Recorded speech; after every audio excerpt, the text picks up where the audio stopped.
Handa na ang 13 komite ng Kamara para sa joint hearing tungkol sa mga hakbang na tutugon sa energy emergency. Ayon sa isang mambabatas, kabilang sa tatalakay ng immediate and long-term na mga pangailangan ng mga manggagawa sa bansa. Dadalo rin sa nasabing hearing ang mga miyembro ng gabinete para magbigay ng mga kinakailangang impormasyon. Ang detalye sa report ni Vel Custodio.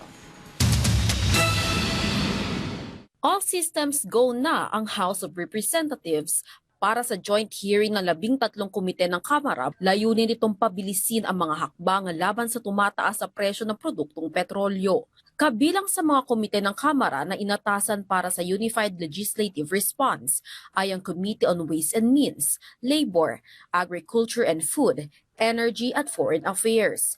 Kasama rin ang Committee on Aquaculture and Fisheries, Transportation, Information and Communications Technology, Economic Affairs, Social Services, Trade and Industry, Overseas Worker Affairs at Appropriations. Pangungunahan ni Ways and Means Committee Chairperson Miro Kimbo ang unang formal na sesyon ng expanded panel.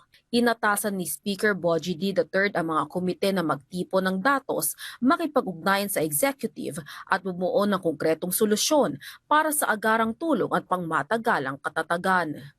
Tatalakayin sa hearing ang supply at presyo ng langis, epekto ng tensyon sa Middle East at mga posibleng hakbang ng gobyerno. Pag-uusapan din ang mga panukala, kabilang ang bayanihan tree na may bersyon din sa Senado. Tatalakayin din ang pagpapaspas ng implementasyon ng suspensyon ng excise tax sa pamamagitan ng pagbibigay ng tax credit.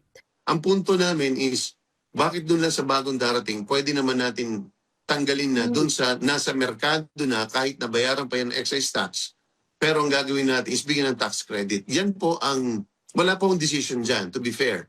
So isa po yan sa mga pag-uusapan natin bukas para mas maipaglaban natin. Posible rin pag-usapan sa pagdinig ang mungkahi na taasan ng minimum wage income, kasunod na rin ang tumataas sa inflation rate. Ayoko pangunahan kung ano ang mga pag-uusapan, pero certainly isa sa mga bahagi is kung paano natin mas ihahanda ang ating mga manggagawa, our daily wage workers, our middle class workers, kung paano natin sila mas maihahanda sa usaping ito. In the immediate, ano ang kinakailangan, at saka in the long term, ano yung kinakailangan. Pero ani Kimbo, ang pagtataas ng sahod ay isa ring factor ng inflation. Nakatakdang dumalo sa pagdinig bukas ang mga cabinet members ng DOE, DOF, DMW, DepDev, DFA at DBM.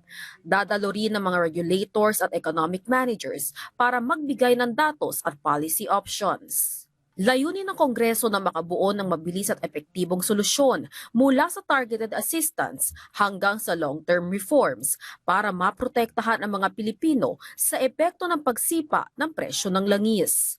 Vel Custodio para sa Pambansang TV sa Bagong Pilipinas.